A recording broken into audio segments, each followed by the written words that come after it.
This is RavenKast, episode 10, double digits, recorded on Friday, January 4th, 2013. Bam! Everybody online, looking good. Podcast on the Guild Wars 2 experiences, opinions, and observations by the guild members of Ravenkin. This is RavenKast. Well, let's start the insanity. We have clearance, Clarence. Roger. What's our vector, Victor? Hello? Great heavens! What kind of radio show is this? New year, new host? No, just for 1 week because she feels like shit. But she is still here. On the show tonight we have Zelly. Hi. How you feeling, Zelly? Like crap. How are you? I'm not feeling like crap. Not yet, at least. Kids have been sick all week, so it's probably inevitable. Drink? What are you drinking? Anything? Robitussin? Yeah, I've got a vodka gimlet. Really? Yeah. Just killing that. Trying to kill those germs. Well, I feel better. I've been kind of in bed all week, and then today I'm feeling better, and I'm just I took a 5-hour energy drink, and I'm gonna try and power through it. I had a bunch of coffee earlier, and now I'm drinking my Di Serono, which, spoiler, I'm just going to say that a little bit later in the podcast. But yeah, we also tonight have Jason, or Aberrant. God damn it. I always say everybody's real name. I'm used to saying that. What you drinking? Break the fourth wall. I'm drinking real. Bud Ice. You're welcome. Thanks. No, I don't know. It's okay. I have this real. As you know, I go one way or the other. Apparently, when I go to the store, I'm like, I'm gonna drink something really nice, or I'm just gonna. What's this? What's the dumbest thing I can buy here? And that's basically that sums up my life. Yep, Big Flats or the Dragon's Milk. I can't do Big Flats anymore. I think I've moved past that. I can't do that or the 7-Eleven brand. I haven't seen that in so long. I even forgot the name.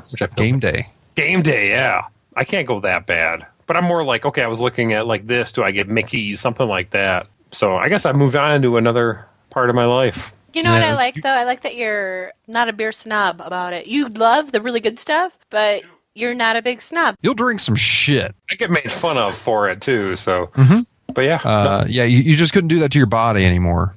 No, yeah. I guess I'm not in the same training that I used to be. So. Gotcha. I don't know. But, yeah, I know I do enjoy the ironic beer. But in-game, not in real life, what you doing? I'm playing my Elementalist still. I am closing in on 70. I'm getting close. I've just been doing story stuff and some WV-dub with that.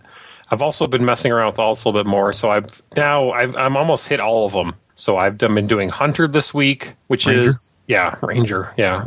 Hell of a lot of fun. Mm-hmm. Wow, that might be what I power through after my Elementalist, just because there's such a wide range of what you can do. You can feel pretty badass with a big sword, mix it up with the other weapons, and still have the pet and the bow. What race did you make? For that, I did human. Yeah. Yeah. I don't know. Does that make a difference? No, I'm just curious. Oh, yeah. I mean, it's just got to be a relief not playing an Asura. Yeah, well, yeah. I don't like your tone, but yeah, I don't know. What I'm sad about with the Asura, I really like. That was when the game first launched. That's what I was wanting ever since Eye of the North came out and Guild Wars 1, and they showed the Asura. That's what I knew I wanted to play if they ever were a playable race. I have my Elementalist and I have my Engineers in Asura, but what bums me out is some of the gear looks so badass in this game that you can't tell on an Asura. Actually, on the Asura, I'm kind of sorry that the Asura Guardian and Warrior stuff I think looks awesome because they're so tiny, but the gear on them is so epic and huge. If you buy the right look, it looks so awesome on them. But anything else, I would say is pretty mediocre on them. Just gets muddled. It's lost. It's a jumbled mess of textures. You want the exaggeration for that size, I would guess. And I don't know if it's because there's a lot more textures going on in this game, or I don't know if this will make sense to either of you. But it seems like I don't know if it's the camera's pulled back more, or there's more stuff going on in this game. If you look at DAOC, you look at an Nkanu or a Lurikine, it seemed like I always noticed what they look like more than what smaller races in this game look. Does that make sense at all to either of you? What do you mean? Their facial features? No, armor. Oh, see, now I always thought the opposite the other day. I was thinking that, remember in DAOC when you died something, it was basically done? in this one, you could set like 3 or 4 colors per armor, depending on what you're wearing, yeah. and really shade it out. Whereas in DOC, like if you dyed your top thing It's one teal, it color. was teal. Yeah, like that was it. And so I always thought like you got way more detail in this game than you did in the others. I don't know. I'm not sure if that's just me. I don't know if it's part of the camera. It might be part of the, in that game when you were kind of waiting, you're waiting for the portal pad or whatever in DAOC, you could completely zoom in and check people out in first person. You can't do that in this game. I don't know if that maybe that's part of it. Are you saying like there was more opportunities to sit there and look at other people in Dark That Age? might be it. I don't know. I can totally see that. They're between the portal pad and more centralized locations for like where people would go to craft and shit. So Yeah. So as I'm creating some of these newer classes while I'm trying to test out what I think will be my second character to 80, I'm avoiding the Asura, and that kind of bums me out. But I do have the Engineer, which I really do like and I want to play, so I feel like I need to spread it out a little bit more anyway. I think after my Ranger hits 80, I will. I'm tempted to go back to play the Guardian and get him to 80 because he's close enough. But I really did enjoy the time that I spent with the Engineer. I may re-roll him and start that over again because Engineer is a ton of fun. It is a ton of fun, and I feel like it's one of those classes that I don't know how they are later in game, but I feel it's one that's only going to get better as they modify things, maybe make things a little bit better. But I've always liked those type of classes. I don't like the aesthetic of the Engineer, so I'm really torn between Engineer, Hunter. I messed a little. Yeah. God damn it. Yeah, all of it. No, it's a new class that I modified and created for the game. No, I also mess with the Necro a little bit this week and Mesmer. So I'm trying to just dabble in all of them and see what I want to go. But right now, I think it's between the Ranger and Engineer. Cool. Zelly, how about yourself? What you been doing? Let's see. I got my Thief to 22. I got my Ella to 31. I think I mentioned last week that I got my Mesmer over the break to 80. And I've had fun with transmuting. My Ella, like I was wearing level 5 crafted gear because I think that looks cute, the light armor. But then by level 30, I was so sick of it, but nothing else is cuter than that. And I kind of wanted her to look like more sensual. Like I didn't want her to be all, I don't know. Some of the light armor as it goes on gets a little meh. So respectable is what I'll say. Oh, so, okay. Like good girl.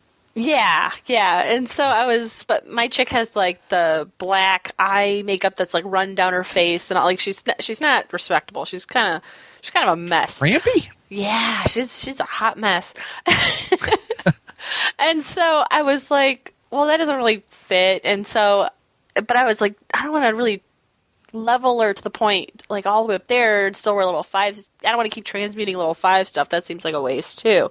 So I was like, I wonder if I could buy like the feathered gear, because I want to do the feathered style because we're Ravenkin. I thought it would be kind of apropos. And then transmute it onto whatever just stuff I'm getting now. And you can. And I see now what I had known all along is you can take, what you're wearing, and if you get better, okay, well, no, transmute it to the look you have now. But I didn't know that you could buy like high level stuff and transmute it to your low like stuff level. that you can't wear, that's out of your level, as long as you can actually wear the type. Yeah, you can do it as long as you just keep the look, and then claim that you keep the look of the 70s stuff, and then really keep the. So you didn't know either. See, everyone was like in guild, like you didn't know that. I'm like, no, I didn't know. No, I've been I wearing had no idea. level 5 crap all this time. I figured if there was any restriction on the gear whatsoever, it wouldn't let me do it, so I never even tried it. No, you can take the look, the skin of it, and put it with any stat thing you want. It's not a big deal. Wow. Yeah. And Did we just become an informative podcast? I don't think so, because it really seemed like in guild everyone knew that about me. So for us too. For us, that is news. Cool. My level 30 something Ella has feathered looking gear on, and then my thief, what I did for her, The only problem is that cultural armor, the price is set. And that's gold. Like, why is cultural armor so expensive? Because I really want the Falconers medium gear for, Ravenkin. It looks cool. I want that for my engineer. And then the assassins I want on my thief because I think it looks BA. But it is so much gold just to buy it from the vendor, the Karma vendor. Or not the Karma vendor, the cultural vendor. So yeah, so what I did with her is I bought the leather crafted, the level 40 stuff, and transmuted. And I actually think that's the best crafted, in my opinion, the best crafted option. Cool. I just think she looks kind of cool in that. For girls. I'm sure for guys it's a little different. But yeah, so I still have to wait, obviously, on the Falconers and the Assassins simply because I don't have the gold to buy it. But if I had the gold, yeah, I could buy those and transmute them and just always look the same. Other side of that is like the fun thing, thought of that is you could take your level 1 and never lose your items. You know what I mean? And as you gear up, just keep transmuting to level 1 stuff and look like a noob in WW and go out and kick ass. Yeah. I mean, you look like a schmo, but it would be kind of funny. I don't think I ever really look at what other people are wearing in WVW. I look at our team, our side, as we're running and stuff. But as I'm fighting people, it's just too much of a big jumbled. I'm just concentrating on targets at that point. That goes back to what I was saying. You don't notice as much as that's the other thing I was thinking. I grabbed a skin of a nicer looking staff that I couldn't apply to me yet because I didn't have the level. But then I transmuted it to the staff I had on. So I have that look of that staff, but I don't have that staff. That's pretty awesome. Yeah, so it really doesn't matter at all what you see in the game against the other players because, you just transmute it to this. And then there's no way to actually inspect other players. So you really don't know what anyone's running at any time. Well, that makes me wonder. I don't have the money for it, but I really like the look of the Norn Tier 3 cultural armor. Mm-hmm. And even though there's the level restriction and everything, I wonder if I could buy that. Yes, if you have the gold. Yeah, I don't. I know. That's what I was saying. The cultural stuff, the gold is ridiculous on it compared to when you compare it to. I paid maybe 4 silver for the entire set of crafted feathered. Right. Just to kind of play on what, and it kind of goes forward, but what Jason was saying, WVW colors, we've always kind of complained about all the names are red. But you guys have noticed, if you're the red team or the blue team or the green team, it doesn't do your home team, whatever you are, this week we're blue. So, but if you ever see out the one server that's red and the one server that's green, all of their people the armor they're wearing is tinted that color by default. It is? Yes. I didn't know so. Yes, automatically.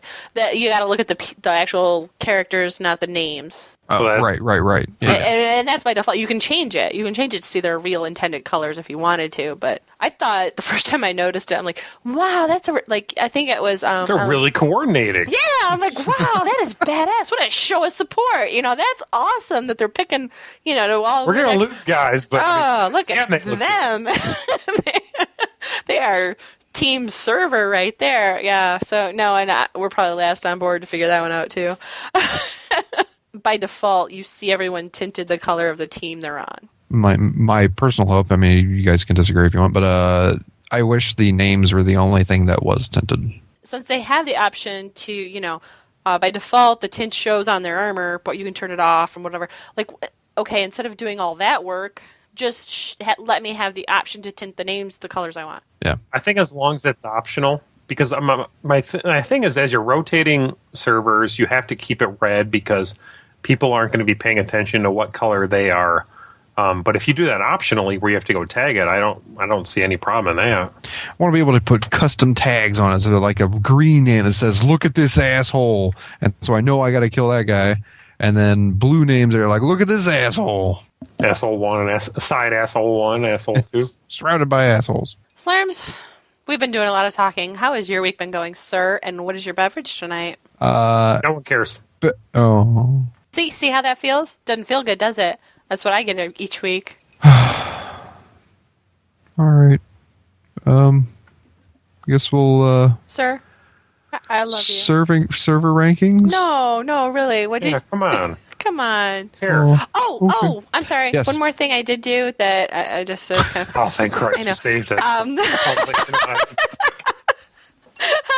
I did use the crafting guide. I'll put it in the show notes. It was it's almost a gold, like that's all it costs, and a couple of karma items. They tell you the vendors to go to get the karma items. A gold, and I got to 400 in crafting and chef. Okay, cooking. I need that one because It's so that awesome. segues perfectly into my week. Okay. Just before this podcast started, or I shouldn't say just before, about an hour before this podcast started, I had updated our little Google Doc saying that I hit 70 last night, which I did. And just before the podcast started, I am now 74 because I went and started doing the Artificer guide for crafting. That's expensive. Like the guide and other people were saying it wasn't that expensive, and it wasn't. It was actually going very smoothly until I hit this fucking wall. Yeah. Of the one of the dusts, I think it was the tier 4 dust, has spiked to and if you can go online to certain sites that are tracking the costs of every item in the game, and you can see within the last few days the luminous dust, that's what the one it was, has spiked freaking mad. So I can't complete it, and so I'm now at the point where I don't have enough money to complete that guide. Yeah, so, I think I'm stuck at 388 in artificing because of that, because I haven't harvested enough of the mats naturally.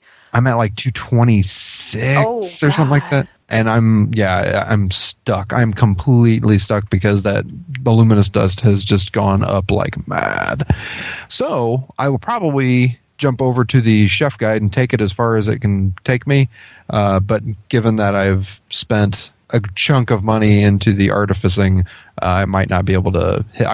My plan was to actually hit 80 tonight with just the crafting, but I don't know. Because of doing the artificing right before we started the podcast, I'm not broke, but I only have 60 or 70 silver. You could get pretty far, though. I know, that's what I'm saying. And now that I'm at 74, I might be able to at least. The other thing too, though, is when I made my balls of cookie dough. I noticed I actually made back my gold when I went and sold all my stuff. I actually made it back because for whatever reason, I ended up making 45 balls of cookie dough, and this was the other day. I don't know what it is right now because you know how that stuff fluctuates, but balls of cookie dough were going for a silver a piece, so I made 45 silver back just on selling the balls of cookie dough back. I'm balls, right? I'm okay. Balls. I don't know how.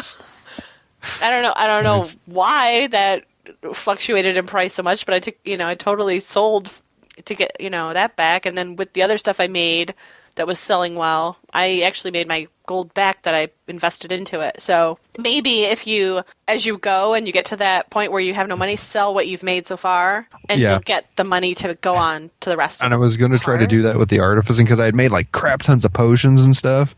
And I was okay, I'm able to try to make some of that money back on the trading posts, and everything that I had was selling for less than the vendor cost at the trade. I was what the fuck are you people even doing selling it for that low?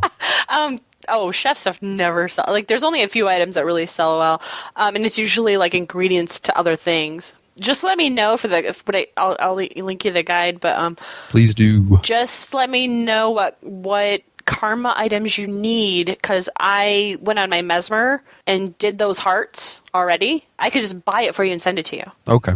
And then with my karma, I may already have the locations. I don't know. Right. Well, some of them are in the level 70s area. You might not have been there yet. Oh. For the higher up stuff. So just let me know what you need from that list, and I'll just go. I got a lot of karma. I'm not going for legendary anytime soon, so I don't give a shit. So let me know. I'll just grab it for you and send it to you. If you can't. Oh, no, wait. Aren't karma items account bound? Shit. Probably. Mother effer. I bet you they are. Because I think don't think you can sell them on the trading post. Because if I buy, whatever in bulk, lemons in bulk, you can't sell. Well, but if it's, I'm already into the 70s now. Maybe it's a spot that I can go unlock or whatever. That's true. Okay, never mind. I had coffee, so I'm probably going to be up a little late tonight. And if I can't get 80 tonight, my wife's actually taking the kids to her parents tomorrow, so I'll have tons of time tomorrow. Yeah, right for you. I'm going to get this shit. Congrats to you, my friend. Yeah. But that's enough about me. Other than that, I'll just, I want to hit 80 this weekend. That's my goal. And I think I can do it. I think I can. But moving on to some Guild Wars talkage.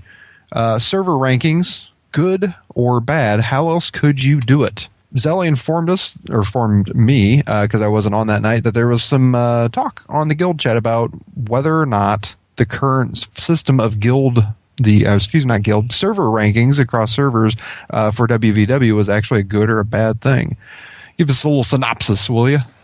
Actually, the discussion was very brief. It was just, Okay. we're always against the same people, blah, blah, blah, which is fine with me because, like I said, like in, the game I come from and we come from, Dark Age of Camelot, you were always against the same enemy, so that doesn't bother me at all. But I could see where, I don't know, like there's an issue with, okay, but then because there is a ranking system, you're not moving up, you're not moving down, and there's no fluctuation for certain people who are basically fighting to maintain the status quo. Like, that's all we can do. Which is fine. Our server's I think we're doing very well. Like, so I don't have a problem with it. When you think of other servers who are lower down on the list, who have suffered from back in the day when there was 24-hour server transfers, and those people, abandoned and went up to, of course, if you're going to leave a server, you're going to go for the number one spot, right? Yeah, population. Yeah, and then people entering the game now who got, of course, like, where are you going to go? You're going to say, who's number one? Okay, let's go there. Because you're going to want activity. You're going to say, well, who's the most active? I'm going to that group. And as long as you can transfer to that, I mean, obviously there's closed times and stuff for transfers. Even with the full ones, it kind of closes you off from just pouncing in there. But those servers had benefited from those service transfers in the past to the point now where it's still detrimental to rankings and population. And perhaps, like, thinking of it in a DAOC, like, frame of mind, you never knew what the top servers were. No. You knew who was most populated, but you didn't really know what you didn't know side was doing. Yeah, like all the sides and stuff. Like, I mean, you could basically calculate it out to, if you wanted to.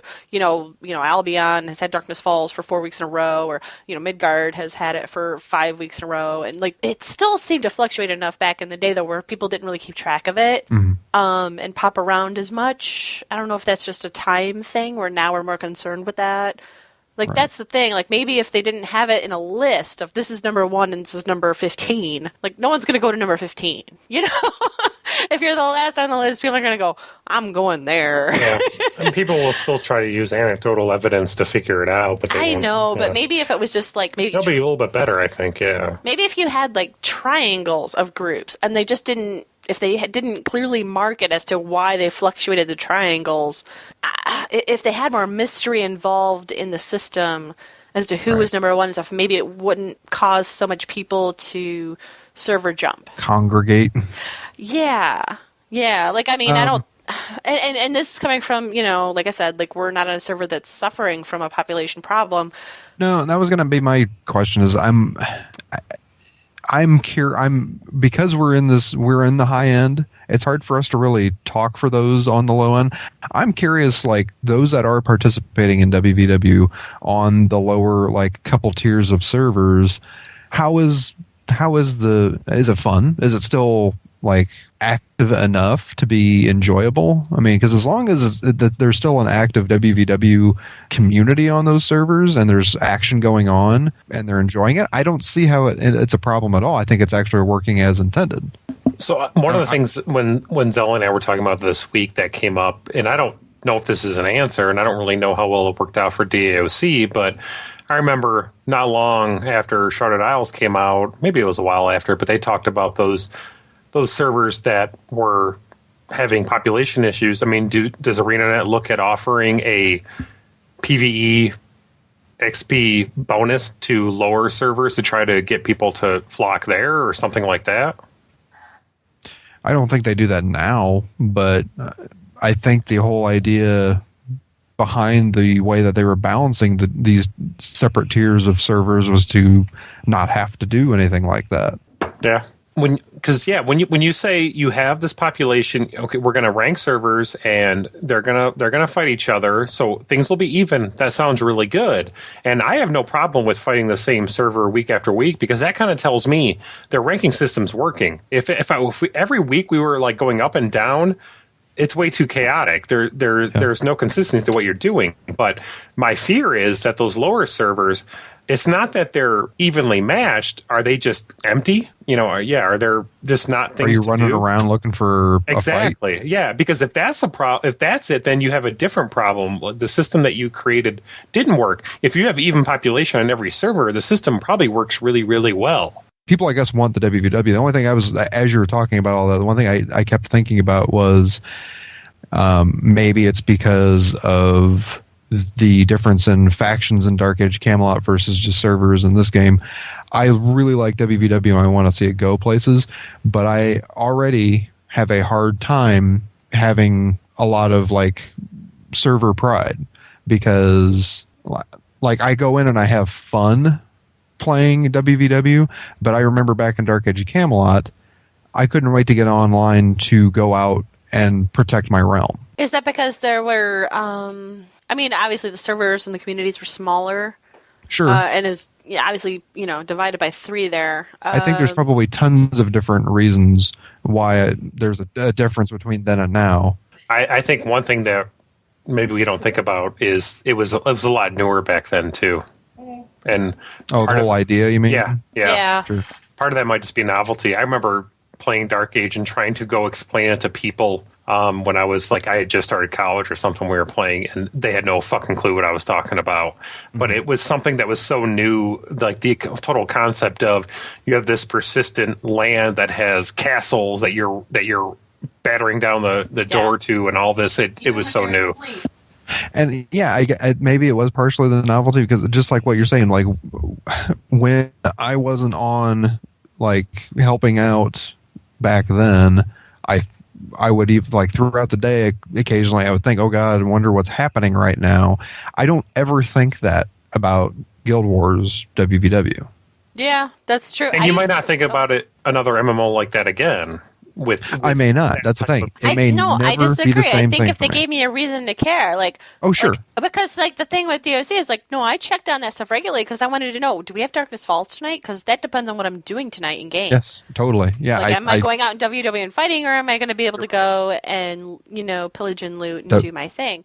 Because it's spilled out to so many other areas of the game. Yeah. Mm-hmm. Again, I will say we need a reason. That's the thing I liked about the orb system was where I kind of think they missed the boat on. Instead of giving people WW bonuses, which I think is wrong because that only keeps favoring the winners, favor that in PvE, only. Keep those stats and bonuses in PvE only situations where you are fighting for your area and you are helping out and it's noticeable, but only in situations that are not affected by WW.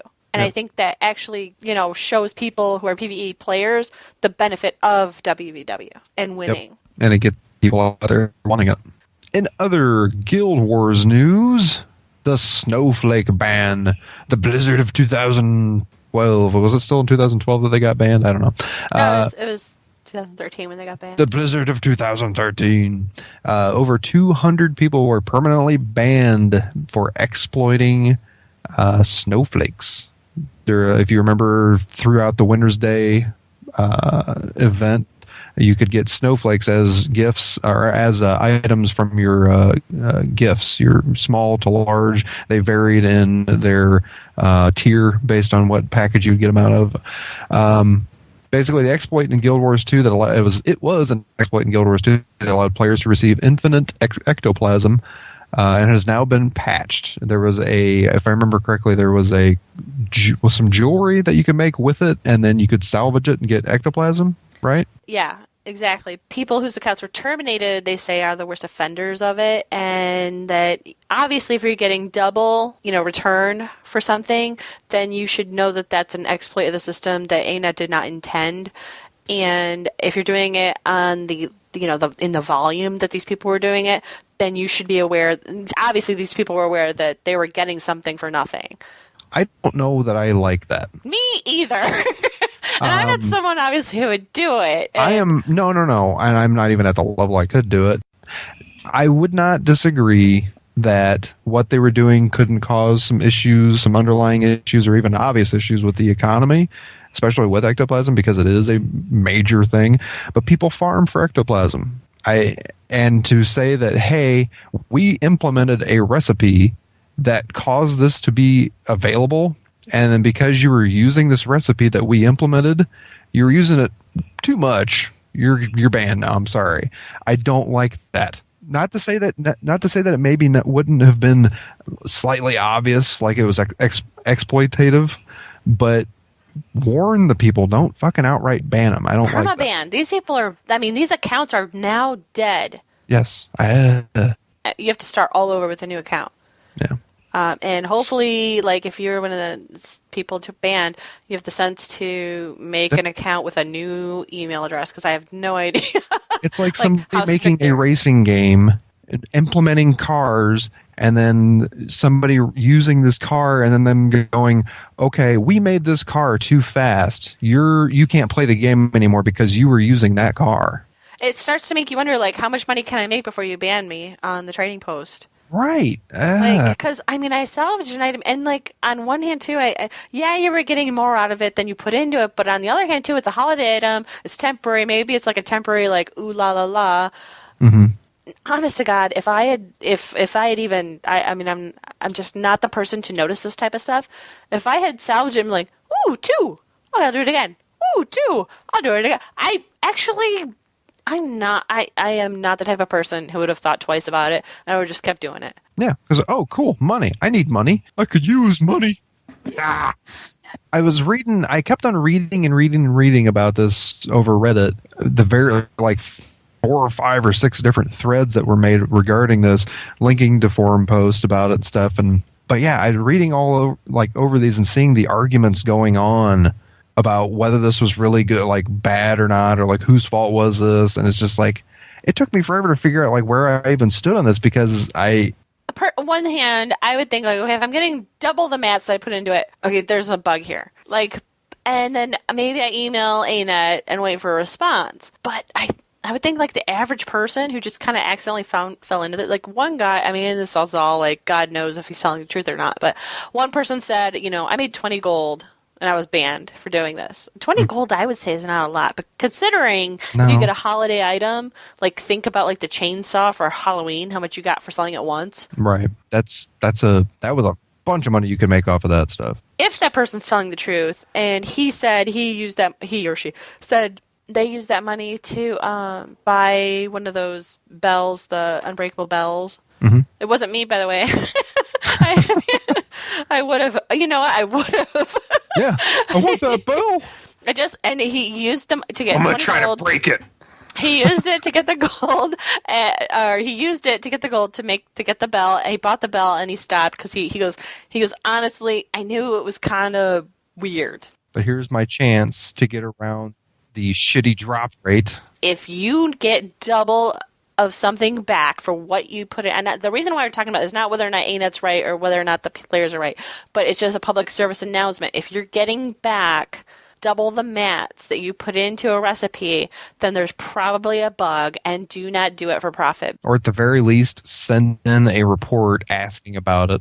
I would say don't do it, because people did send in reports but kept doing it. That's the thing that pisses me off. That was my next point. That's my thing that pisses me off, is that there was somebody that actually posted on the forums asking about it and never got a response from the devs. And that's what pisses me off, is that there's a forum post out there from how long ago that you get. Well, I can't say that maybe they don't read every forum post, sure, but the fact that it was brought up and totally overlooked or ignored, and then now people are getting banned for it. It's like, because people who did see that joined the bandwagon. But the thing was, with the open economy that you have, the prices actually did end up, like, if you got on this bandwagon right from the beginning, you did make gold.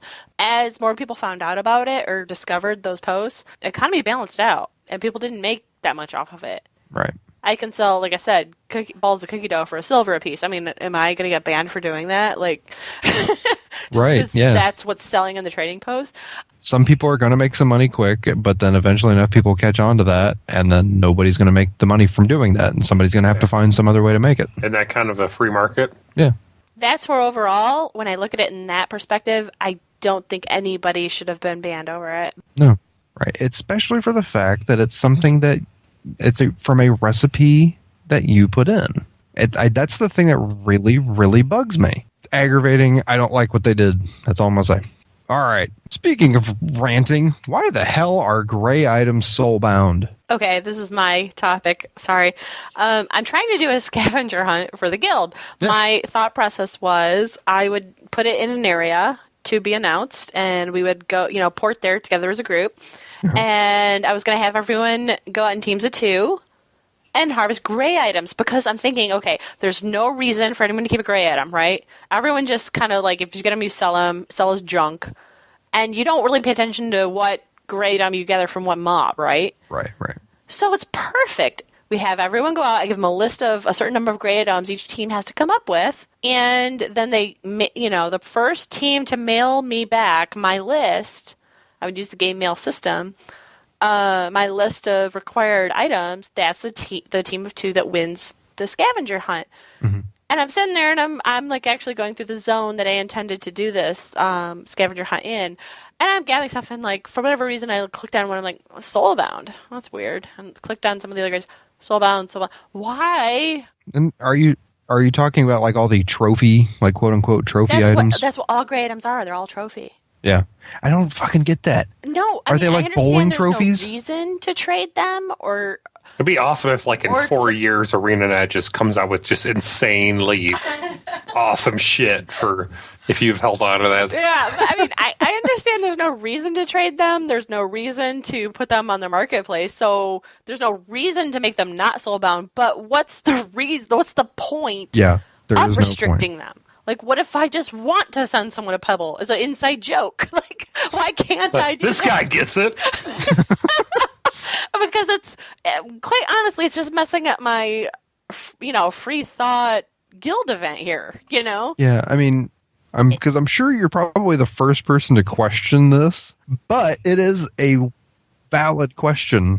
But why did they look at these and go, no, we're restricting this shit to soulbound? Yeah. Like, why? These dandelions are yours and yours alone. You live with it. It's a dumb idea, but maybe, just maybe, they did not want to flood or have any extra stuff on the trading post that really never would have needed to be there. Couldn't they do something where it's not... Sure, like no gray items. Yeah. Instead of doing that, but just saying non-marketable. Yeah, something or like just that. Maybe restricted so anything in the gray item category cannot sell on the or just call it all dumb shit that you sell. Yeah. Call it all dumb shit you sell. That's what it's all called. And I just think players can come up with ideas to use these things that maybe the devs don't intend. Like my scavenger hunt idea. Because now I don't know what to do. Because I totally want to do a scavenger hunt. Because we've done them in other games and they're so fun. But now I don't know how to do it where, any type of materials that you can keep or trade now are things people are going to bank. Yeah. And I don't want it to be that, you know what I mean? Mm-hmm. So, anyway, scavenger hunt. Axed for frickin' soulbound gray items. Ugh. Yeah. Anyways, now on to guild news. We have some new berserkers in Ravenkin. Lord Neeson, Dino, Failwin, Nobblers, Nix of Night, Z-Time Lord R, and Just Mark. Congrats. You did it. Yeah, we didn't think you could. So many people said you couldn't. But you did it. Mostly Jason. He said you couldn't, but... Hey, I have no faith in anybody ever. We do have new Alfar in the guild. Which rank is Alfar, by the way? That's above Berserker. It's basically like you just show more initiative than the average member. You kind of get things started. You do some more... you organize some events, and you help out with things above and beyond the Call of Duty type of thing. Okay. I'm probably still a Berserker then. God, yeah. I have no idea what I am. You're lucky to be a Berserker, by the way. Huh? You're lucky to be a Berserker. Probably. We have some new Alfar. Azuri. Who was on the show last week, by the way? Yes, Azuri was on the show last week. I was trying to think. God, that was the guy that was on the show, right? Mika, Misty, and Revlin, congrats to you. And Zelly got exalted. And we have... So congrats to you and congrats to Zendetta for taking the events organizer role. She does more than... She does multiple events. She does every Saturday event, and she does the weekly map event, too. And she also does, like, anything else she, thinks of in the meantime. So she's got stuff to do. Cool. Also, we have Crixus stepping down from officer. Yeah, that's the one really awesome thing about the guild is that if you just find real life's like a little crazier than normal, and you happen to be in a leadership role, and you're like, nah, I can't do it for a while. You just step down. It's not a big deal. You're thanked for the service time that you did, and you're not penalized for it at all. You just step back down to whatever level below that you want to, present at, and they just kind of move people around to where they can do best. So Vunter's moving up. He used to be the events officer. He's moving into the role as the PvE officer, so he's going to cover dungeon runs, fractals, and stuff like that. And then Zen's going to do the events organizing role. So it's awesome the way everyone just kind of helps out as needed. And you don't have to leave leave the guild because you're not doing your job or anything like that. So good.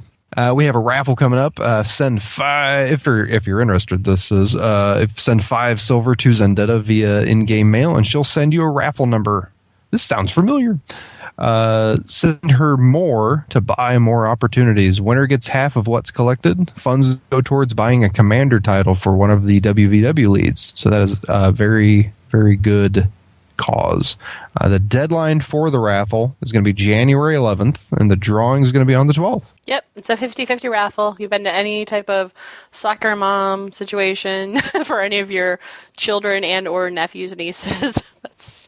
That's what it is. So yeah, it's awesome. Last time, I encourage anyone to chip in to do it. I mean, if you just do the 5 silver, if you're kind of broke, I won 12 gold last time. I was the winner. I mean, it's definitely worth the investment. I put in 2 gold, but I won back 12. Wait, does ArenaNet know that you made that fast? Oh, right. Oh, God.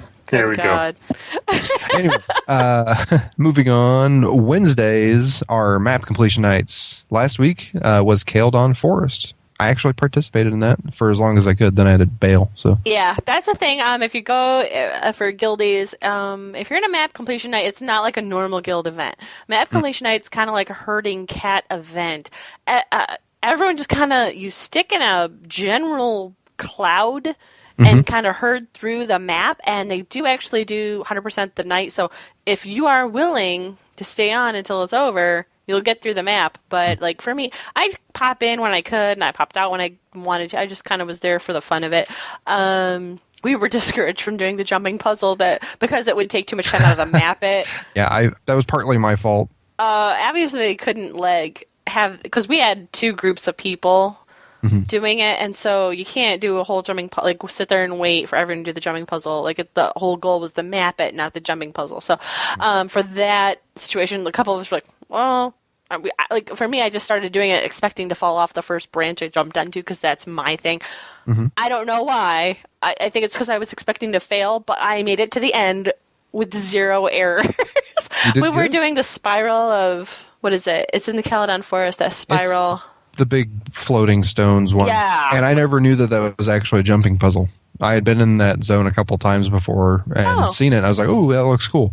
And then went about doing the other events around the area. But then when we all ran up, you had said something about that being a jumping puzzle. And I was like, oh, really? Well, you get to the top and you go over and there's a chest at the, and then, but if you keep going through it and you drop down into this valley, there's another chest with 2 veterans.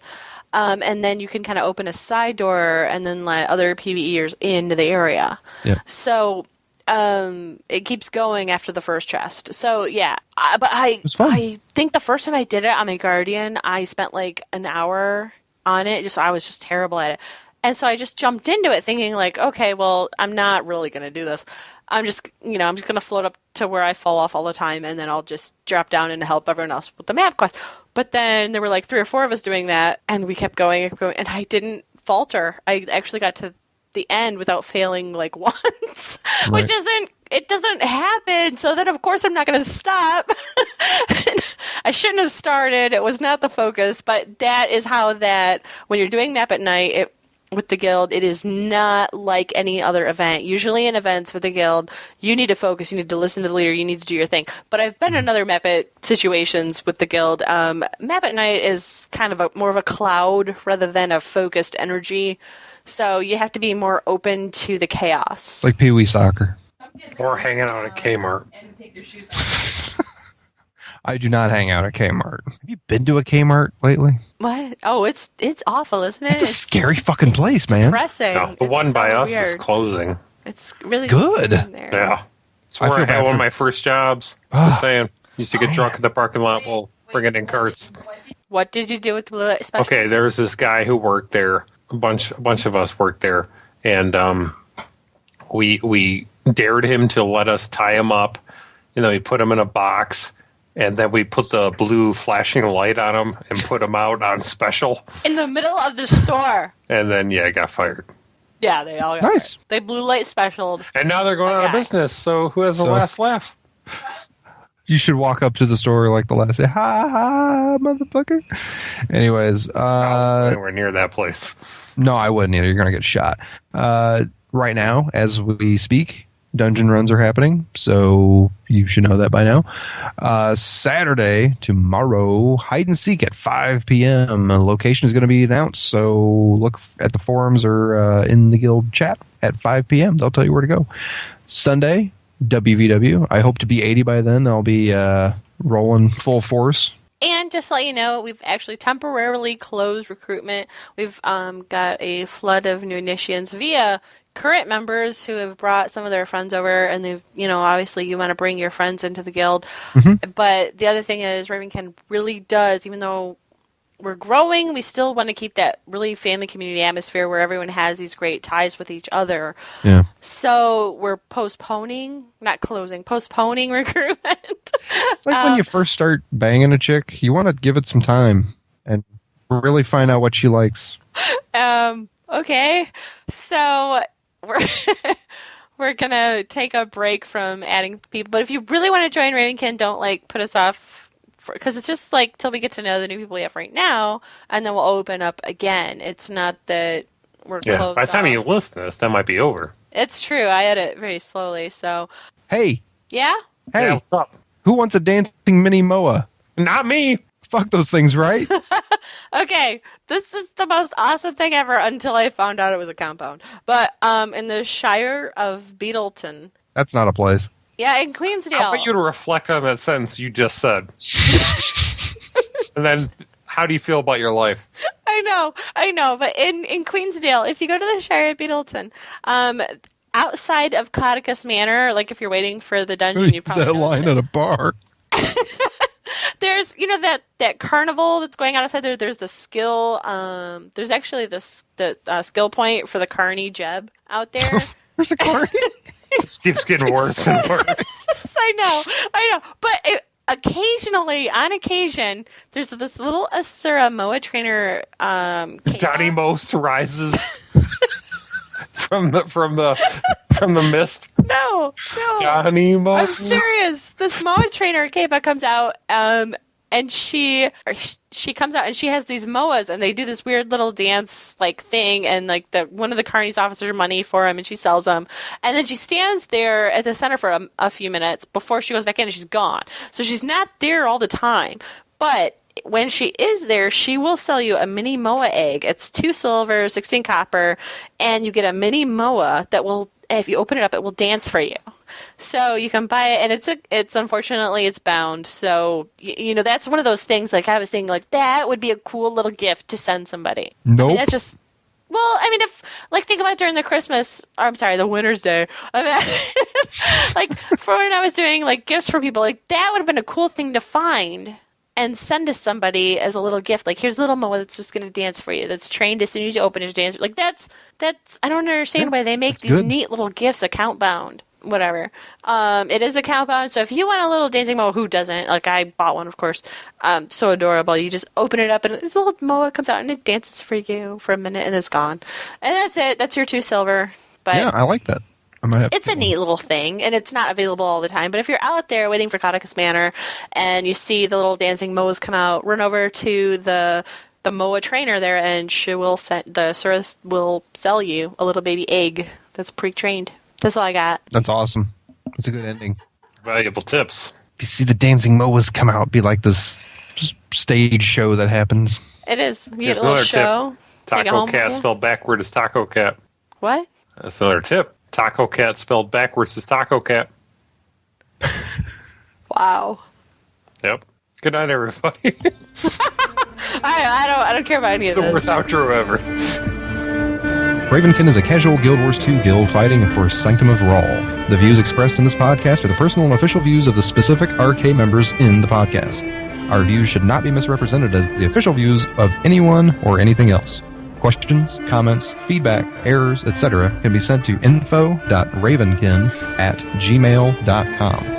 We invite you to write a review on iTunes and visit our website at ravenkin.enjin.com.